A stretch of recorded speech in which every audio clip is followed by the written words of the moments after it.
सभी को आत्मवंदन। ब्रह्मश्री पितामह पत्री जी, इन्हें बहुत बहुत अभिवादन। इस किताब की मूल रचयिता दीना मरियम जी एवं इसे हमारी भाषा में भावानुवाद करने वाले कविता जी गुप्ता और हमारे ब्रह्मश्री जोशी सर, इन सभी को बहुत बहुत अभिवादन। अब हम शुरू करते हैं हमारा सीतायन का स्वाध्याय भाग 4। पिछले एपिसोड में हमने देखा कि किस प्रकार सीता राजा जनक के साथ प्रशासन को समझ रही है, नई न्याय व्यवस्था को समझ रही है और किस प्रकार ग्राम परिषदों की स्थापना हो रही है। और लास्ट में हमने देखा कि माता पार्वती के मंदिर में आरती होने के पश्चात जैसे ही सीता पलटती है तो सामने अयोध्या से आए हुए उन 2 राजकुमारों को देखती है। अयोध्या से आए 2 राजकुमारों में से जो ज्येष्ठ राजकुमार थे, उन्हें देखकर सीता बिल्कुल स्तब्ध रह गई। वे ज्येष्ठ राजकुमार भी सीता को देखकर बिल्कुल ठगे से रह गए। कुछ क्षणों की निशब्दता थी, फिर उनमें से जो छोटे राजकुमार थे उन्होंने इस शांति को भंग करते हुए अपना परिचय दिया कि मैं अयोध्या का छोटा राजकुमार हूँ, मेरा नाम लक्ष्मण है और ये बड़े राजकुमार है, इनका नाम श्री राम है। फिर श्री राम ने आगे संवाद शुरू किया कि उस दिन मैंने देखा था खेतों में वो आप ही थी ना, जो हल चला रही थी और जिन्होंने बहुत ही प्रेम से मिट्टी को हाथ में लिया, अपने सर पर, अपने चेहरे पर लगाया। तब सीता ने कहा कि हाँ, वो मैं ही थी। और हमारे यहाँ हमें पढ़ाया जाता है, सिखाया जाता है कि माँ वसुंधरा हमारी माता है और उसे हमें प्रेम करना चाहिए, रिस्पेक्ट देना चाहिए। बस वही प्रेम में माँ वसुंधरा के साथ बांट रही थी। और वो हल यानी यहाँ की तकनीक है जिससे हम खेती करते हैं। श्री राम ने कहा कि ऐसी सारी नई तकनीकों को मैं आपसे सीखना चाहता हूँ। और सीता ने भी कहा कि ये सारी चीजें आपको सिखाते हुए मुझे बहुत ही आनंद होगा। तभी राजा जनक वहां पर पहुंचे। उन्होंने दोनों राजकुमारों का स्वागत किया और उन्हें स्वयंवर का न्योता दिया। उसी दिन रात्रि के बाद मीनाक्षी लिखती है कि रात्रि भोजन के समय में रानी सुनैना बहुत ही कुतूहल से इन सभी को पूछ रही थी कि आप सभी ने मंदिर में श्री राम को देखा तो वह दिखने में कैसे है, वो कैसे बोलते हैं, उनकी बात करने का ढंग कैसा है। तब उषा और रोहिणी ने बहुत ही उत्साह से जवाब दिया कि वो दिखने में बहुत ही सुंदर है, उनकी कांति सुवर्णमय है और बहुत अच्छी बात करते हैं, उनकी आवाज बहुत सुंदर है। ये सारी बातें सुनकर भी रानी सुनैना का कोई समाधान नहीं हुआ। फिर उन्होंने सोमा से पूछा, सोमा तुम कुछ कहो। तब सोमा ने कहा कि मैं क्या कहूँ, मतलब मैं कुछ कह ही नहीं पा सकती, क्योंकि जब मैंने उनकी ओर देखा तो एक दिव्य तेज उनकी ओर से आ रहा था कि जिसके कारण मैं उनकी ओर देख ही नहीं पाई और मैंने अपना चेहरा पलट लिया।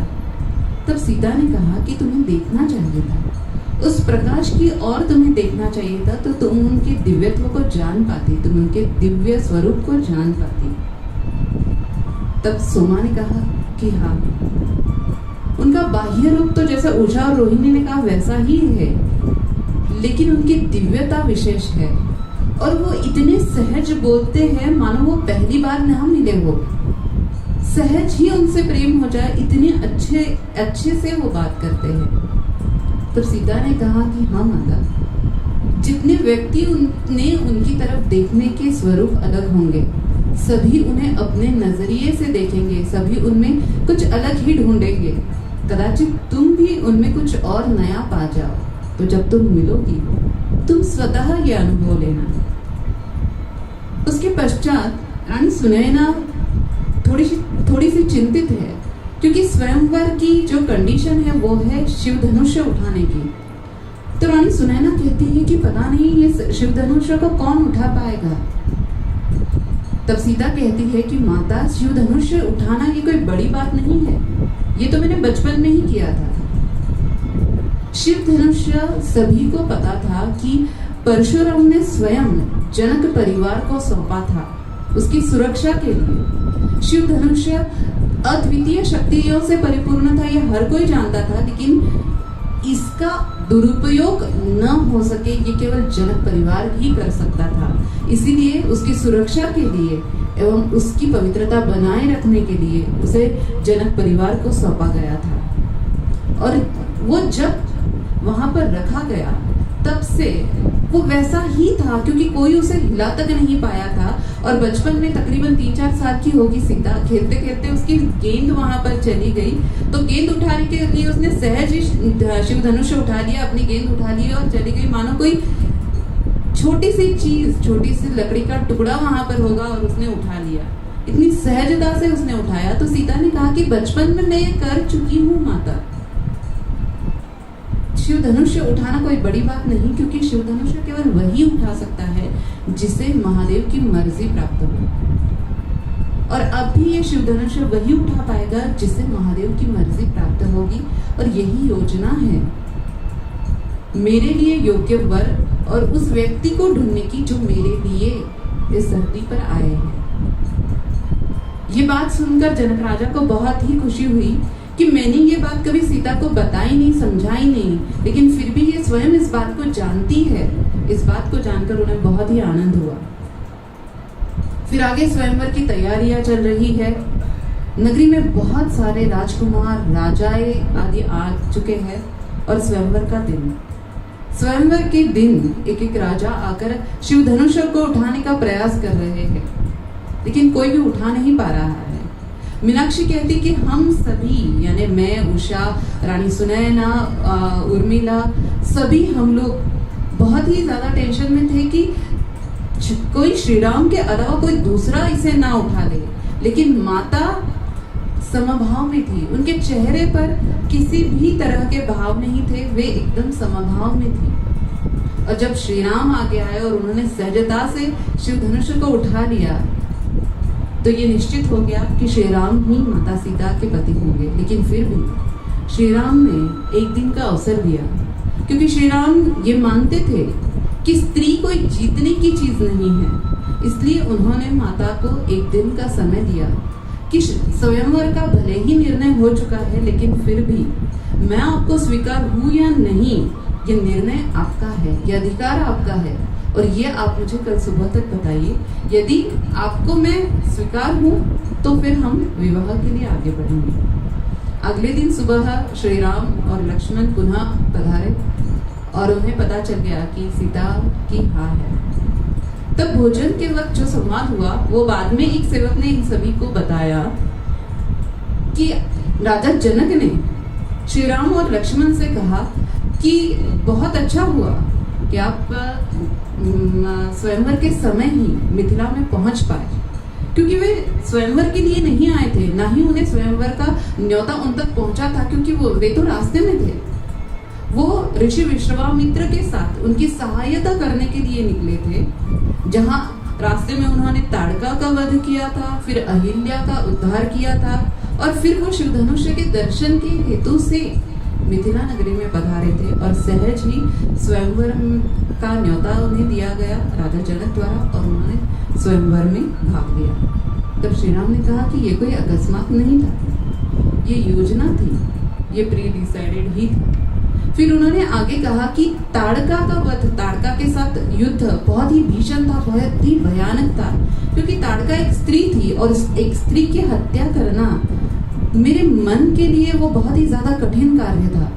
और उस वध के बाद मेरे मन में निराशा भर गई थी, मेरा मन बहुत दुखी था। और फिर आराम करने के लिए जैसे ही मैं लौटा तो मुझे एक अनोखी शक्ति का आभास हुआ, जो अपने साथ शांति और प्रेम लेकर आई थी। और उस शक्ति के आभास में, उस शक्ति के सहवास में मुझे सहज ही नींद लग गई। पर पता नहीं, जैसे ही मेरी सुबह में आँख खुली तो मुझे लगा कि वो शक्ति जा चुकी है। पर जब मैं मिथिला नगरी में पहुंचा तो मुझे पुनः उस शक्ति का आभास होने लगा। और जब खेतों में मैंने सीता को उस दिन मिट्टी को स्पर्श करते हुए देखा, तब मुझे समझ आया कि उस दिन वो शक्ति यही थी जो मुझे सांत्वन देने आई थी, मेरे दुख से उभारने के लिए। और उन्होंने आगे कहा कि जब आपने उस मिट्टी को चूमा तब मुझे ये निश्चित हो गया कि मुझे उस अपराध के लिए क्षमा किया जा चुका है। तब सीता ने कहा कि हाँ, जब मैंने ताड़का वध के विषय में सुना था तो मेरा मन भी निराशा से भर चुका था। लेकिन उस दिन जब माता वसुंधरा के सानिध्य में थी तब मुझे ये बात समझ आई कि ताड़का का बाह्य रूप भले ही नारी का था, लेकिन अंदर से वो एक राक्षस थी जिसका मन गलत बातों से भरा था और सभी को परेशान करना ये उसका उद्देश्य था।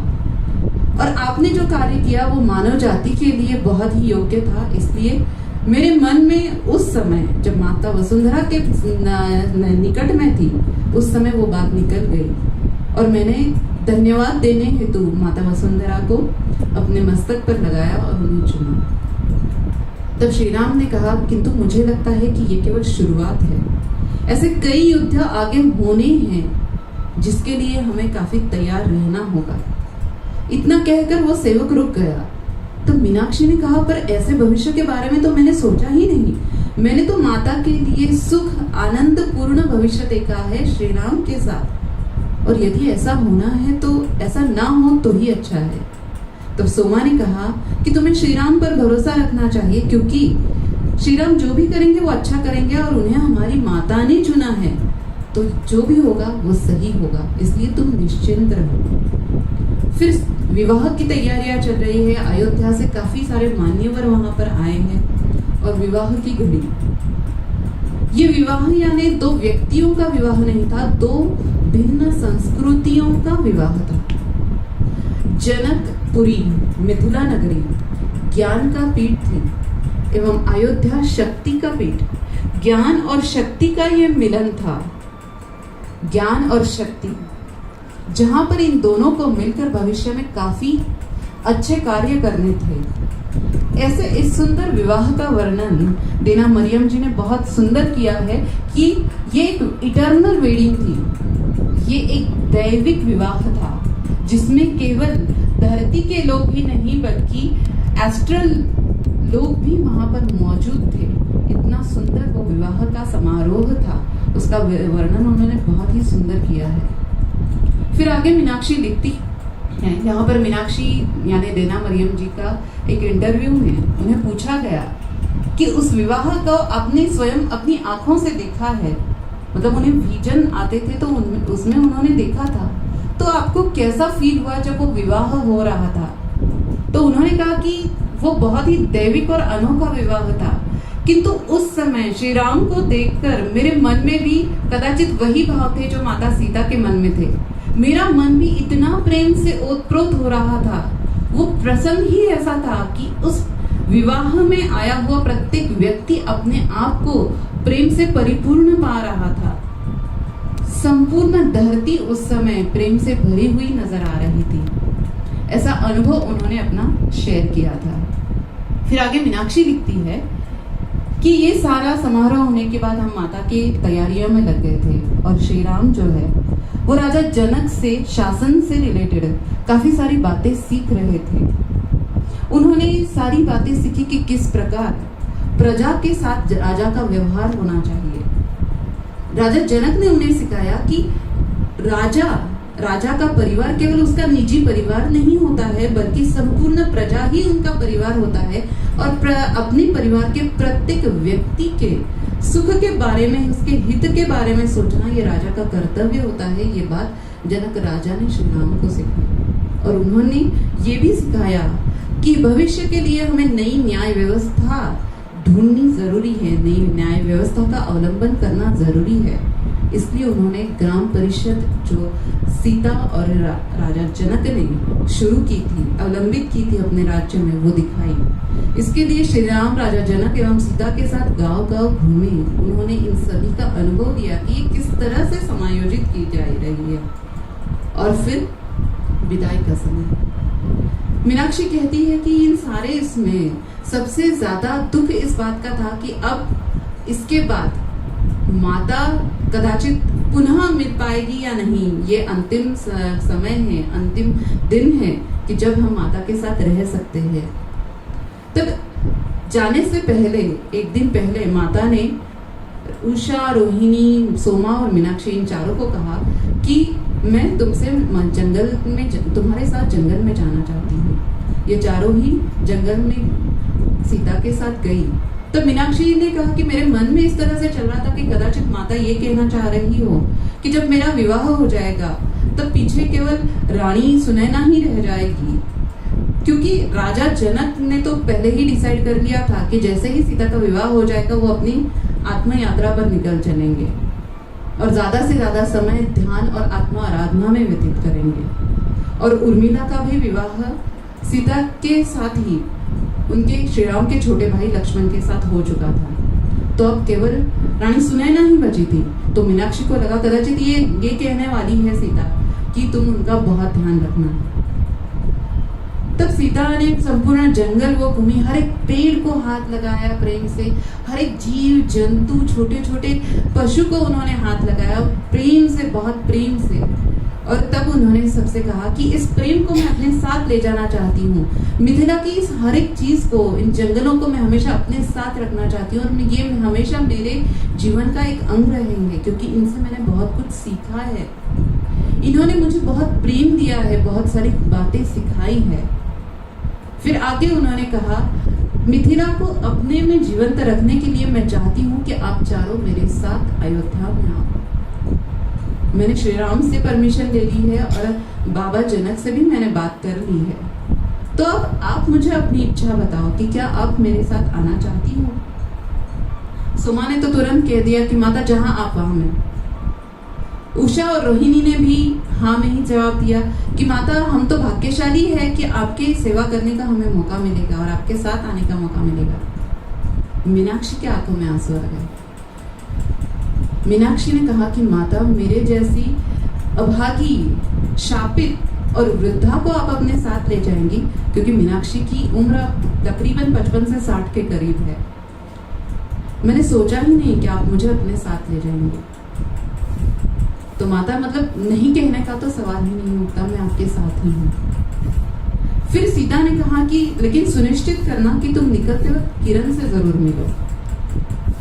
और फिर सभी लोग अपनी अपनी तैयारियों में जुड़ गए। सीता माता की कुछ तैयारियां बाकी थी और अपनी भी तैयारियां। मीनाक्षी लिखती कि इन सभी में मैं ये भूल गई कि मुझे किरण से मिलना है, जो माता ने मुझे कहा था। अंतिम क्षण में मुझे ये याद आया और मैं किरण से मिलने गई। पता नहीं इतना असहज क्यों था किरण से मिलना, किरण से विदाई लेना, ये मुझे समझ ही नहीं आया। लेकिन मैंने उसे अलविदा कहा, उससे बात की और फिर मैं वहां से निकल पड़ी। फिर मीनाक्षी पुनः अपने कमरे में आई, पुनः अपने कमरे को देखा, अपने पिता की यादों को फिर से उसने अपने मन में संजोया और फिर वो अपना सामान लेकर वो भी बाहर आ गई। राजा जनक अपनी दोनों बेटियों को लेकर बाहर आए, उन्हें बहुत प्रेम किया, बहुत आशीर्वाद दिया। रानी सुनैना ने अपने कंगन उतार कर उर्मिला के हाथ में पहना दिया और कहा कि ये कंगन तुम्हारी सुरक्षा करेंगे, और अपने गले का हार निकालकर सीता के गले में पहना दिया। कहा कि ये मेरी माता ने मुझे दिया था जब मेरी विदाई हुई थी, और अब मैं ये तुम्हें सौंप रही हूँ। ये हमेशा तुम्हें अपने कर्तव्य की याद दिलाता रहेगा, इसे कभी अपने से दूर मत करना। इतना कहकर वे दोनों अपने रथ में आरूढ़ हो गए। लेकिन जनक राजा इन चारों को विदाई देने के लिए आगे आए। जनक राजा ने कहा कि तुम लोगों ने कैसे सोच लिया कि मैं तुम्हें बिना आशीष दिए, तुम्हें बिना विदाई किए तुम्हें ऐसे ही जाने दूंगा। उन्होंने उन चारों को आशीष दिया और मीनाक्षी को कहा कि मीनाक्षी मुझे बहुत अभिमान है तुम्हारा कि तुमने अपने जीवन में ऐसे कार्य किए हैं कि तुम अपने पिता को अभिमान महसूस करवा सको। और मुझे पता है कि तुम अयोध्या में भी सीता, उर्मिला और अबना और इन सभी का ध्यान रखोगी। और उन सभी को कहा कि तुम अपना भी ध्यान रखना और सीता और उर्मिला का भी ध्यान रखना, और उनकी विदाई हुई। अब वहां से आगे अयोध्या नगरी। सीता ने पहले ही इन चारों को बता दिया था कि मिथिला का वातावरण और अयोध्या का वातावरण बहुत अंतर होगा। मिथिला में जैसी स्वतंत्रता है वैसी अयोध्या में स्वतंत्रता नहीं मिल पाएगी, तो हमें उस वातावरण में ढलना होगा। धीरे धीरे हम भी उस वातावरण को बदलेंगे, लेकिन पहले हमें उसमें ढलना होगा। मीनाक्षी वर्णन करती है कि जब अयोध्या नगरी आई तो उसकी भव्यता देखकर तो मैं बहुत ही ये हो गई कि मिथिला कितनी सीधी सरल और कितना सादा वातावरण है मिथिला का, और यहाँ पर तो सब कुछ भव्य अति भव्य है। जब राजमहल के पास आई तो वो देखती ही रह गई, क्योंकि उसकी सोच ये थी कि मिथिला का राजभवन यानी दुनिया का सबसे बड़ा राजभवन। और वो कहती है कि जब मैंने अयोध्या का राजभवन देखा तो वो तो मिथिला के राजभवन से कई गुना बड़ा था, तो मुझे लगा कि कहीं मैं इस राजमहल में खो न जाऊं। पर हम लोगों के लिए राजमहल के पीछे कमरे बने हुए थे और हमें राजमहल में कहीं पर भी जाने की परमिशन नहीं थी। हम केवल माता सीता के कमरे तक ही जा सकते थे। वो कहती है कि हम लोगों को वहां पर स्वतंत्रता से कहीं भी घूमने फिरने की सहूलियत थी, लेकिन अयोध्या में ऐसा नहीं था। कोई भी सेवक कहीं भी जा नहीं सकता था। उसका एरिया काम का जितना होगा बस उतने ही एरिया तक वो जा सकता था और कहीं नहीं। और साथ ही साथ वो लिखती है कि जैसे मिथिला में हमें अपने नाम से पुकारा जाता था, यहाँ पर हमें सेविका कहकर पुकारा जाता था। और फिर आगे सोमा ने इन्हें इन सभी को समझाया कि वे माता को माता कहकर नहीं पुकार सकती, क्योंकि ये बाकी लोगों को अनादर महसूस होगा, ये अशिष्ट लगेगा, तो हमें उन्हें रानी कहकर पुकारना होगा। ये सारी चीजें इन लोगों को समझने के लिए थोड़ी सी मुश्किल थी, क्योंकि उन्होंने अपने परिवार की तरह मिथिला में समय व्यतीत किया था और अब यहाँ पर उनका परिवार बढ़ चुका था। फिर भी इन चारों ने एक दूसरे के साथ मिल बांटकर समय व्यतीत करना, क्योंकि इन चारों का ही अब परिवार बन चुका था। वे लिखती है कि माता सीता तो अयोध्या में पहुंचने के बाद कुछ दिनों तक कार्यक्रमों में, उत्सवों में ही बिजी रही, तो हम लोगों को बहुत कम समय मिल पाया माता का। शाम में कभी उनकी व्यवस्था आदि करने के वक्त ही हम उनसे बात कर पाते थे। तो सोमा से वो कहती है मीनाक्षी कि माता कितनी खुश नजर आती है ना श्री राम के साथ, कितना अच्छा लगता है उन दोनों को एक साथ देखना। तब सोमा कहती है कि तुम श्री राम को ही केवल देख रही हो, बाकी तुमने किसी का भी अनुभव नहीं लिया, तुम्हें पता नहीं चला कि यहाँ परिवार में इतने लोग हैं।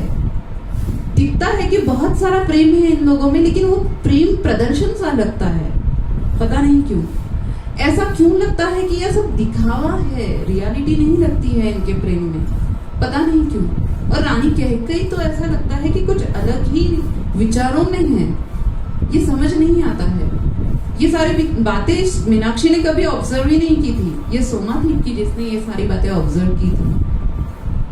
फिर एक दिन माता सीता ने इन चारों को कहा कि भोर से पहले ही आप चारों पूजा की थाली वगैरह लेकर मेरे कमरे के बाहर आ जाना। तो चारों कहे अनुसार कमरे के बाहर पहुंच गए।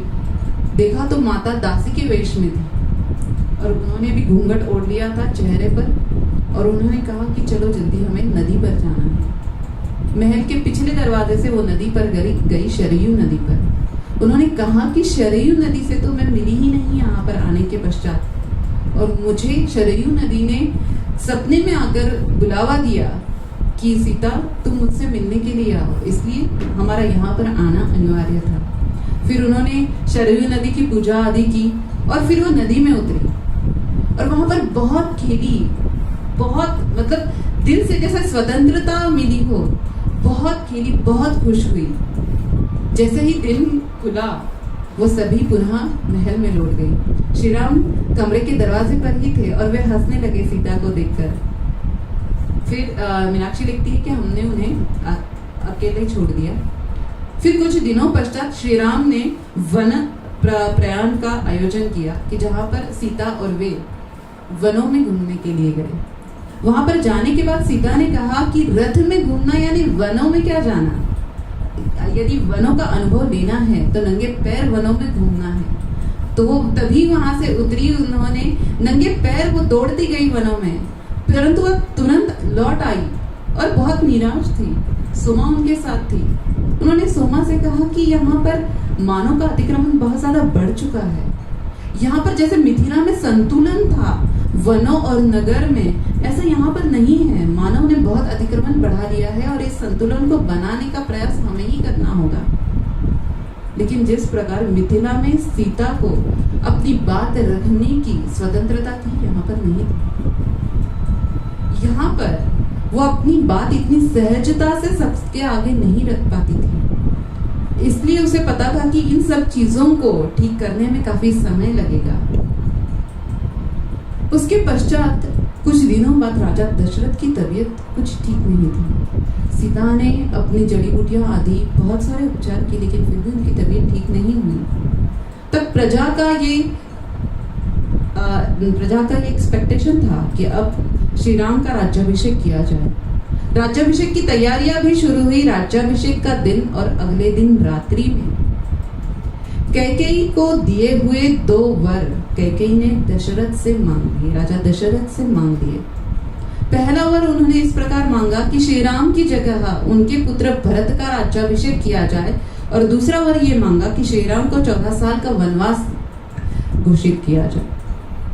ये सुनकर राजा दशरथ तो धराशाही हो गए, लेकिन वर दिया हुआ था।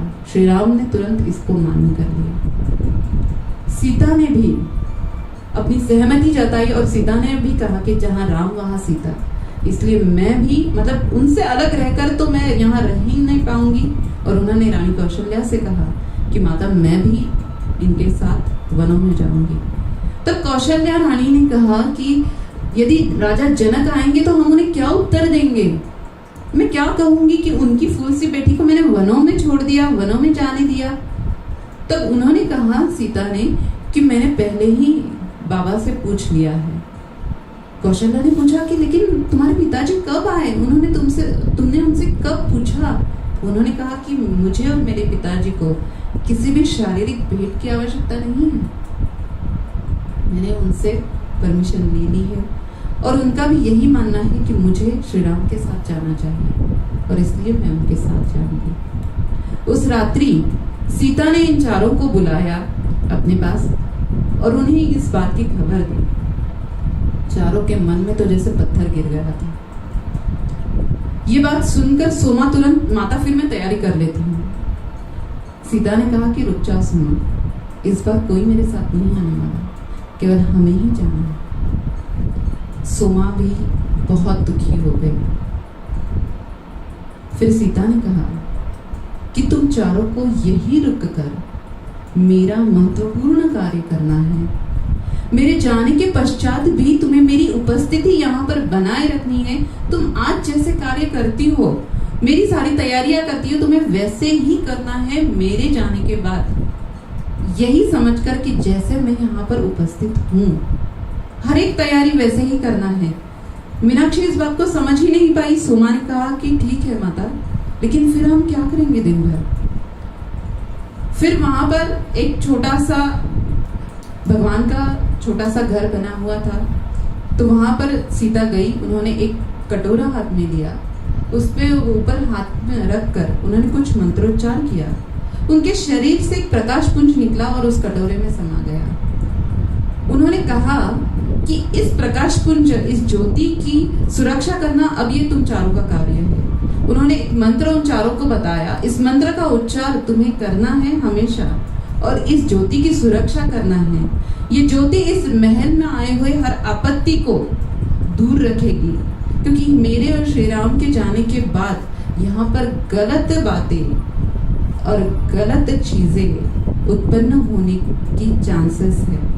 और उन सभी से इस महल को और संपूर्ण नगरी को बचाने के लिए ये बहुत आवश्यक है कि तुम मंत्रोच्चार हमेशा करो और इस ज्योति की सुरक्षा करो। और श्री राम भी सुरक्षित ये निश्चित करेंगे कि यहाँ पर वे ऐसी कुछ व्यवस्था कर पाए कि जिसके कारण उनका अस्तित्व भी यहाँ पर बना रहे। ऐसा जरूर श्री राम भी करेंगे। और तुम चारों को मेरे विशेष कार्य करने हैं। मैं तुम्हें चारों को कुछ जिम्मेदारियां सौंपने वाली हूँ, उन कामों को तुम्हें पूर्ण करना है। सबसे पहले उन्होंने उषा से कहा कि उषा, तुम्हें उर्मिला का बहुत ध्यान रखना है, क्योंकि भाई लक्ष्मण हमारे साथ चलने वाले हैं और हमारे जाने के पश्चात उर्मिला एक गहरे ध्यान में जाएगी, तब उसका बहुत ध्यान रखना ये तुम्हारा कार्य है। इस बात को यहाँ पर इस बुक में नहीं दिया हुआ, लेकिन कहीं और है कि जब लक्ष्मण भी राम और सीता के साथ वनवास में गए, उस समय रात्रि में सुरक्षा करना ये बहुत महत्वपूर्ण कार्य था। तो इसलिए उन्हें जागना जरूरी था। दिन में चलना और रात में जगना, दिन में कार्य करना और रात में जगना बहुत ही मुश्किल था। यानी बिना सोए 14 सालों तक रहना ये बहुत ही ज्यादा कठिन कार्य था। इसी कारण उर्मिला ने ध्यानावस्था को चुना ताकि उस ऊर्जा का उपयोग लक्ष्मण कर सके, और उस ध्यान में उन्होंने उस ऊर्जा को प्रसारित किया। इसीलिए माता सीता ने उषा को ये सौंपी जिम्मेदारी कि वे उर्मिला का ध्यान रखें, क्योंकि वो बहुत गहरे ध्यान में जाने वाली थी। फिर उन्होंने सोमा से कहा कि सोमा, तुम्हें बिल्कुल मेरी छवि बनकर माता कौशल्या का ध्यान रखना है, क्योंकि हमारे जाने के पश्चात पुत्र वियोग के कारण वे बहुत ज्यादा दुखी हो जाएंगी, तो उनका विशेष ध्यान तुम्हें रखना होगा। और रोहिणी से कहा कि जैसे तुम प्रेम और आनंद से भरी हो, बस इसी प्रेम और आनंद से भरकर तुम्हें माता सुमित्रा का ध्यान रखना है। वे पूजा पाठ आदि में मग्न होती है, बस उनकी तैयारियां, उनकी सुव्यवस्था, ये सारा काम तुम पर है। ये सारा सुनकर मीनाक्षी ने कहा, फिर मेरे लिए क्या है माता, क्या आप मुझे किसी कार्य की योग्य नहीं समझती? सीता ने कहा, सबसे कठिन कार्य तुम्हें ही करना है। तुम्हें माता कैकेयी का ध्यान रखना है, तुम्हें माता कैकेयी की सेवा करना है। तब मीनाक्षी कहती कि माता, इतना सब कुछ होने के बाद भी आप कहती है कि मैं माता कैकेयी की सेवा करूं? मैंने कहा हाँ, जब हम यहाँ से चले जाएंगे उस समय माता कैकेयी बहुत ही बुरे सदमे में होंगी। उस समय उन्हें संभालने के लिए कोई नहीं होगा, उनसे सब दूरी बनाएंगे, लेकिन उस समय उन्हें संभालना तुम्हारा कर्तव्य होगा, उनका ध्यान रखना तुम्हारा कर्तव्य होगा, उनकी सेवा करना तुम्हारा कर्तव्य होगा। इस बात को सुनकर मीनाक्षी को कुछ ठीक नहीं लगा, लेकिन फिर भी माता की आज्ञा शिरोधार्य। ठीक है माता, आपके कहने का और आपकी आज्ञा का मैं पूर्ण पालन करूंगा। फिर सीता, श्री राम और लक्ष्मण अगले दिन तपस्वी के वेश में निकल पड़े। ये चारों कोने में खड़ी थी, उन्होंने सभी से विदाई ली। मीनाक्षी ने सोचा कि माता हम तक कैसे पहुंच पाएंगी, लेकिन फिर भी सीता उनके पास गई, उन सभी को विदा किया और वो निकली ही। तब सहज ही मीनाक्षी के मन में ये बात आई कि माता, 14 साल बहुत बड़ा समय है, क्या मैं आपके लौटने तक रह पाऊंगी? क्या ये शरीर साथ दे पाएगा? तब उसके मन में माता सीता की आवाज उसे सुनाई दी कि मीनाक्षी, हम जरूर मिलेंगे, मैं जरूर तुमसे मिलूंगी। ये कहकर जैसे मानो सीता जा चुकी थी। अब यहाँ पर इन चारों की जिम्मेदारी थी कि सीता की अनुपस्थिति में भी उनकी उपस्थिति बनाए रखना था। सोमा ने सभी के कार्य बांट दिए। ज्योति के सामने बैठकर मंत्रोच्चार करने का समय चारों ने बांट लिया। फिर सीता माता का कमरा किसे साफ करना है, किसे फूल सजाना है, किसे उनके वस्त्र निकालने हैं, किसे उनके आभूषण निकालने हैं, किसे उनकी पूजा की थाल तैयार करना है, ये सारे काम उन्होंने बांट लिए। और इन सारे कामों के साथ साथ सीता ने दी हुई जिम्मेदारियां भी वे करने लगी। अब पहले दिन मीनाक्षी भोजन के समय भोजन का थाल लेकर माता कैकेयी के कमरे के बाहर गई। कमरा बंद था, संपूर्ण अंधकार था उस कमरे के पास। माता कैकेयी की सारी दासियों को, सारी सेविकाओं को निष्कासित किया गया था और उनसे सभी ने दूरी बना ली थी। राजा दशरथ बीमार थे, इसलिए रानी कौशल्या और रानी सुमित्रा उनकी सेवा में जुटे हुए थे, तो उन्हें रानी कैकेयी के पास देखने तक का समय नहीं था। ऐसे समय में मीनाक्षी ने उनका ध्यान रखा। वो थाली लेकर उनके दरवाजे पर गई। उन्होंने बहुत बार खटखटाया, लेकिन द्वार खुला नहीं, तो थाली वहां पर रखकर वो चली आई। कुछ समय बाद गई, देखा तो थाली वैसी ही है। फिर शाम में पुनः थाली लेकर गई, कुछ समय बाद आई तो थाली वैसी ही थी। कुछ दिनों पश्चात उसने देखा कि थाली वहां पर नहीं है।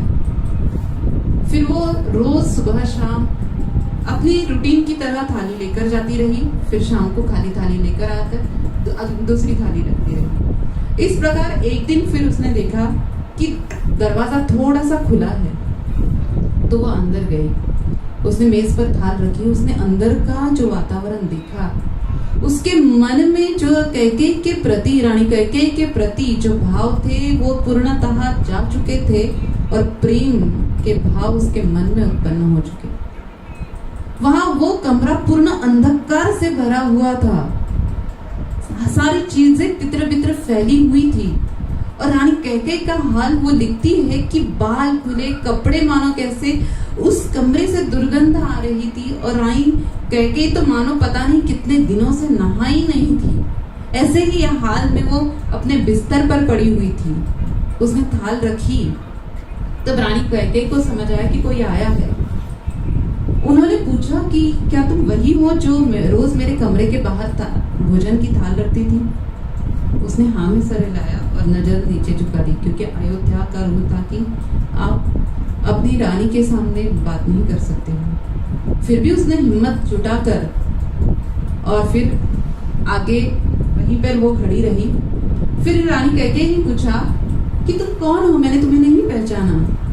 फिर उन्होंने ध्यान से देखने के बाद उन्हें पता चला तुम सीता के साथ आई हुई सेविका हो ना। उसने हाँ में सिर हिलाया।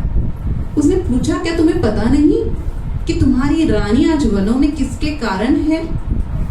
मीनाक्षी ने कहा कि हाँ मुझे पता है, लेकिन ये रानी सीता का ही आदेश है कि मैं आपकी सेवा करूं। ये सुनते ही वो रो पड़ी और चिल्ला पड़ी कि मुझे अकेला छोड़ दो, तुम यहाँ से चली जाओ। तो वो घबरा कर वहां से बाहर आ गई, लेकिन फिर भी उसने अपना नित्यक्रम नहीं छोड़ा। वो रोज थाली लेकर जाती, वहां पर रखती और आ जाती। एक दिन उसने डरते डरते ही पूछ लिया, क्या मैं आपका कमरा साफ कर सकती हूँ? फिर उन्होंने चिल्ला दिया कि मैंने कहा ना तुम मुझे अकेला छोड़ दो। वो फिर डर के मारे चले। फिर एक दिन उन्होंने खुद ही उससे कहा कि तुम मेरा कमरा साफ कर सकती हो। मीनाक्षी ने कमरा पूर्ण साफ किया और उनसे अनुरोध किया, क्या मैं आपकी स्नान में मदद कर दूं? उन्होंने हाँ कहा। फिर उन्होंने उन्हें अच्छे से तैयार कर दिया। उसके पश्चात मीनाक्षी की दिनचर्या चलती रही। इस बीच राजा दशरथ का देहावसान हो गया था और इसके पश्चात भरत बहुत ही ज्यादा निराश और दुखी हो गए थे और वे वनों में निकल गए श्री राम और सीता को ढूंढने के लिए, उन्हें पुनः वापस राजमहल में लाने के लिए। तब मीनाक्षी के मन में एक आस जगी कि सीता माता फिर से पुनः आ जाएंगी, अब वो मान ही जाएंगी क्योंकि भरत स्वयं उन्हें लेने गए हैं। सोमा ने कहा कि नहीं, ऐसा नहीं होगा। वो जिस कार्य के लिए गए हैं वो तो अभी शुरू हुआ है, तो वो आएंगे नहीं। जब वो लौटे भरत, तब मीनाक्षी तो निराश थी लेकिन सोमा बहुत खुश थी। मीनाक्षी ने पूछा कि तुम क्यों खुश हो, तुमने देखा नहीं श्री राम की उपस्थिति लेकर आए हैं वो अपने साथ। तब मीनाक्षी ने देखा कि भरत के सर पर श्री राम की खड़ाऊ थी, उसे राज सिंहासन पर स्थापित किया गया। और सोमा ने कहा कि यही वो बात है जो माता सीता ने कही थी कि श्री राम ये सुनिश्चित करेंगे कि उनकी उपस्थिति भी राजमहल में बनी रहे। इसके पश्चात 3 साल तकरीबन हो चुके थे इन लोगों को गए हुए। एक दिन मीनाक्षी ने देखा कि रोहिणी उस ज्योतिपुंज के पास बैठकर रो रही है। तब पता चला कि रोहिणी के किसी रिश्तेदार की मृत्यु हो गई थी मिथिला में। तो उसने परमिशन ली और वो मिथिला चली गई। फिर आगे उसके बाद 2 सालों के पश्चात उषा जिसकी उम्र हो चुकी थी उसकी मृत्यु हो गई, वो भी अपना देह त्याग कर चली गई। फिर बची केवल सोमा और मीनाक्षी। मीनाक्षी लिखती है कि हमारा परिवार छोटा हो गया था, हम चारों में से 2 चली गई थी, अब हम 2 ही बचे थे। बस हम 2 एक दूसरे का ध्यान रखते थे, माता की सारी सुव्यवस्था करते थे और हम लोगों ने हमारा समय बांट लिया था। प्रातः का समय मेरा जब मैं मंत्र जाप करती थी और शाम का समय और रात्रि का समय सोमा का था जब वो मंत्र जाप करती थी। 6 साल बीत चुके थे जब प्रभु श्री राम और माता सीता को वनवास जब वो चले गए थे। मीनाक्षी लिखती है कि मेरी आंखें कुछ धुंधली सी हो गई थी, मुझे नजर आना कम हो गया था। कुछ महीनों पश्चात एक दिन ऐसा हुआ कि मैं सुबह में उठी तो मुझे कुछ नजर नहीं आ रहा था और मैं गिर पड़ी। फिर कैसे मैंने अपने आप को जैसे तैसे संभाल कर मैं ज्योतिपुंज के पास पहुंची, क्योंकि सुबह का समय मेरा होता था मंत्रोच्चार का। पर मैंने देखा कि सोमा ऑलरेडी वहां पर बैठी हुई है। तो मीनाक्षी ने कि तुम यहाँ कैसे? तो उसने कहा कि मुझे पता चल चुका था कि तुम्हारी सेहत कुछ ठीक नहीं है, तुम आराम करो, मैं तुम्हारे लिए माता सीता ने बताई हुई जड़ी बूटी लेकर आती हूँ। उसे बहुत विशेष लगा कि माता सीता ने इसे कब कहा कि जड़ी बूटी कौन सी लानी है और क्या लानी है। तो वो जड़ी बूटी लेकर आई। तब उसने पूछा कि तुम कब मिली माता सीता से? तो उन्होंने कहा कि मीनाक्षी, तुम भी जान सकती हो, वो शक्तिपुंज हमसे बात करता है कि तुम समझ नहीं पा रही हो, तुम उससे भावों से नहीं देख रही हो। तो उसने प्रयास किया कि वो जान पाए, लेकिन उसने कहा कि पता नहीं सोमा, केवल तुम ही ऐसा कर सकती हो। मैंने बहुत बार प्रयास किया कि मैं अपने भावों में बात कर पाऊं, लेकिन हो ही नहीं पाता है। फिर सोमा ने वो उसकी आंखों में उस जड़ी बूटी का रस डाला और कुछ हफ्तों बाद वो ठीक हो गई और पुनः अपनी ड्यूटी करने लगी। तकरीबन साल बाद, मतलब 7 साल हो चुके थे। उसके बाद सोमा ने एक दिन मीनाक्षी से कहा कि चलो हम सरयू नदी पर जाते हैं। भोर से पहले ही वे पूजा का थाल लेकर सरयू नदी पर पहुंची। तो वहां पर कुछ औरतें ऑलरेडी वहां पर थी जो सरयू नदी की पूजा कर रही थी, उसी स्थान पर जहां पर सीता ने पूजा की थी और जहां पर वे खेली थी पानी में, वह उसी स्थान पर वे स्त्रियां वहां पर पूजा कर रही थी और माता सीता और श्री राम के लौटने की प्रार्थना कर रही थी, गीत गा रही थी। वो देखकर मीनाक्षी को इतना अच्छा लगा, इतना अच्छा लगा। माता के जाने के पश्चात ये क्षण था कि जब उसका मन पुनः उसी प्रेम से भर गया था, पुनः उसी आनंद से भर गया था। उसने सोमा से पूछा, तब सोमा ने कहा कि माता के जाने के पश्चात एक स्त्री रोज यहाँ आती थी, फिर एक से दूसरी और दूसरी से तीसरी से जुड़ते जुड़ते आज इतनी सारी स्त्रियां रोज यहाँ भोर के समय में आती है, पूजा करती है, प्रार्थना करती है, गीत गाती है, फिर अपने दिनचर्या शुरू करती है। ये सुनकर मीनाक्षी बहुत खुश हुई और फिर उन्होंने भी वहां पर पूजा आदि की और वो लौट गई। मीनाक्षी लिखती है कि जब भी मेरे मन में निराशा उत्पन्न होती, तब मैं उन भजनों को, उन गीतों को याद करती और बहुत खुश हो जाती। अब धीरे धीरे मीनाक्षी की सेहत जवाब देने लग गई थी। मीनाक्षी की सेहत खराब होने लग गई थी। वो सोमा से कहती है कि सोमा, माता ने मुझे वचन दिया था, क्या वो भास था? क्या वो केवल मेरा आभास था? मेरे मन में मुझे ऐसी आवाज सुनाई दी थी जब माता की विदाई थी कि मीनाक्षी हम पुनः मिलेंगे। क्या मैं मिल पाऊंगी माता को? अभी तो 7 वर्ष का समय जाना है, इतना लंबा समय। क्या मेरा शरीर साथ दे पाएगा? तब उसने कहा कि माता ने यदि कहा है तो तुम सुनिश्चित रहो, माता तुम्हें जरूर मिलेगी। फिर उसने कहा कि तुम सरयू नदी पर जाओ, तुम्हारा मन शांत हो जाएगा। रात्रि के समय में वो सरयू नदी पर निकल पड़ी, नदी के पास गई और नदी में थोड़ा सा पानी में उतर गई। उसे बहुत अच्छा लगा। फिर उसने देखा कि पीछे से आवाज आई, मीनाक्षी। उसने पलट कर देखा तो माता सीता वहां थी। मीनाक्षी, तुम मेरी राह देख रही थी ना? मैंने तुमसे कहा था कि हम दोबारा मिलेंगे। देखो मैं आ गई हूँ। माता, मैं आपका स्वागत करना चाहती हूँ। मैं आपके आने तक रुकना चाहती हूँ, पर पता नहीं मेरा शरीर साथ नहीं दे पा रहा है। तो सीता ने कहा कि चलो, ये मैं आ गई हूँ, मेरे स्वागत की तैयारी करो, चलो बाहर आओ, तुम्हें ठंड लग जाएगी, पानी बहुत ठंडा है, बाहर आओ। और सीता ने उस समय जो दुशाला पहनी हुई थी, उन्होंने वो उतारी, मीनाक्षी को उड़ा दी और मीनाक्षी के हाथ पकड़कर उसे बाहर लेकर आई। मीनाक्षी का हाथ अपने हाथों में लेते हुए मीनाक्षी को बहुत अच्छे से उन्होंने समझाया और उनसे कहा कि मीनाक्षी, तुम घबराओ मत और तुम ये मत सोचो कि मैं शरीर से यहाँ हूँ या नहीं, बस मैं तुम्हारे साथ हूँ। इस अनुभव को तुम समझ लो। कुछ समय तक वो वहीं पर रुकी और फिर वे आगे चली कि मीनाक्षी, अब तुम्हें जाना चाहिए राजमहल में, और वे आगे चली। मीनाक्षी को कुछ पैर में ठोकर सी लगी। उसने नीचे देखा और सामने पलट कर देखती है, तब तक माता वहां पर नहीं थी। फिर वो जैसे जैसे दुशाला संभालती हुई पुनः महल में लौटी। सोमा ने उसे देखकर कहा कि अरे मीनाक्षी, तुम माता की दुशाला लेकर गई थी, तुमने बताया नहीं।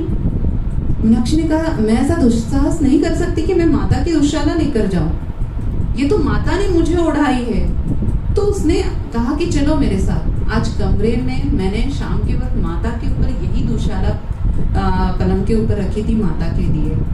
और देखो, माता का जो पहनने का वस्त्र है उसका निचला भाग, उस घाघरे का निचला भाग गीला था। अब तुम समझ पाई मीनाक्षी की माता स्वयं आई थी तुमसे मिलने के लिए। मीनाक्षी बहुत खुश हुई कि माता मेरे लिए आई। फिर उसकी और तबीयत खराब हो गई। तब उस समय एक नई सेविका रानी कैकेयी की सेवा के लिए ऑलरेडी आ चुकी थी, लेकिन तब तक मीनाक्षी का और कैकेयी का इतना अटैचमेंट सा हो चुका था। उसने सोमा से कहा कि ऐसा क्यों किया कि इनके लिए नई सेविका क्यों अपॉइंट की गई। तो सोमा ने कहा कि कदाचित ये तुम्हारे लिए ही अच्छा है, ये तुम्हारे लिए ही नई सेविका लाई गई है, इसलिए तुम इसका स्वीकार करो और अब तुम केवल माता की सेवा, माता सीता की सेवा और उनकी सुव्यवस्था का ही ध्यान रखो और मंत्रोच्चार आदि यही कर किया करो। फिर जब उसकी तबीयत खराब होने लगी तब उसे ये बात समझ आ गई कि नई सेविका का आना योग्य ही था। अब उसकी सेहत कुछ ज्यादा ही खराब है। सोमा उसके पास बैठी है और वो सोमा से कहती है कि सोमा, क्या मैं माता के आने तक रुक पाऊंगी? अभी तो बहुत लंबा समय जाना है, मुझे नहीं लगता कि मैं माता के आने तक रुक पाऊंगी, उनका स्वागत मैं कर पाऊंगी, मुझे नहीं लगता। इतने साल हो गए अयोध्या में रहे हुए, लेकिन घर जैसा नहीं लगता यहाँ पर, पता नहीं क्यों। आज भी ऐसा लगता है कि पुनः माता के साथ मिथिला जाए, जंगलों में घूमे, जंगलों में भटके, पता नहीं है ऐसा क्यों लगता है। सोमा ने उसे समझाते हुए कहा कि अयोध्या भी तुम्हारा घर ही बनेगा, अयोध्या भी तुम्हारा घर होगा, तुम इसे अपना घर ही समझो। मीनाक्षी ने कहा कि मैं माता की और भी सेवा करना चाहती हूँ। सोमा ने कहा तुम करोगी, तुम कर पाओगी माता की सेवा, फिलहाल तुम आराम करो। तुमने अपनी हर एक इच्छा को पुनः याद करो, क्या तुमने उसे पूरी तरह से निभाया है। हर एक उस कर्तव्य को याद करो कि तुम्हें उसे पूरी तरह से निभाया है, और बस यही तुम सोचो कि माता तुम्हारे पास ही है। तो वो बार बार मीनाक्षी सोमा से यही कहती रही कि सोमा, याद रखना, तुम माता की प्रतीक्षा करना और माता का स्वागत करना। तुम्हें माता की प्रतीक्षा करना है और तुम्हें माता का स्वागत करना है। बस इन्हीं शब्दों को कहते कहते कहते मीनाक्षी शांत हो गई। उसने अपनी आंखें मूंद ली। यहाँ पर डेना मरियम इतना सुंदर वर्णन करती है, एक छोटा सा पैराग्राफ है। वे लिखती है कि जैसे रेत पर पड़ते पांव अपनी छवि छोड़ जाते हैं, वैसा एक जन्म अपनी छवि छोड़ जाता है। व्यक्ति अपने एक जन्म से दूसरे जन्म की ओर बढ़ता है, अपने मन के महासागर में इन छवियों को एक के ऊपर एक ये लहरें पड़ती जाती है, और ये इनका इस्तेमाल तभी कर पाता है जब वो आध्यात्मिक नजर से इनकी ओर देखे, और तभी उनसे उत्थान कर ऊपर उठ पाता है। और एक अंत यानी अंत नहीं, वह नए जीवन की शुरुआत है। हम बस यही रुकेंगे और आगे देखेंगे कि क्या नई शुरुआत है। तब तक के लिए सभी को आत्मवंदन।